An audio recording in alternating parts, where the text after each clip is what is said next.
Lahore's real estate market has been thriving, especially in areas like Dha and Baria town, where property values have steadily appreciated.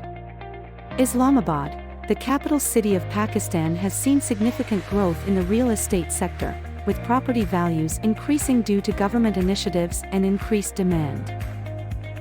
Karachi, the largest city in Pakistan, has experienced growth in areas like Dha, Baria town, Karachi and Clifton, with real estate values steadily rising.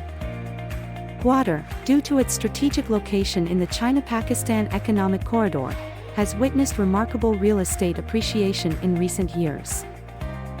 Multan has become a real estate hotspot, with developments like Dha Multan driving property values up.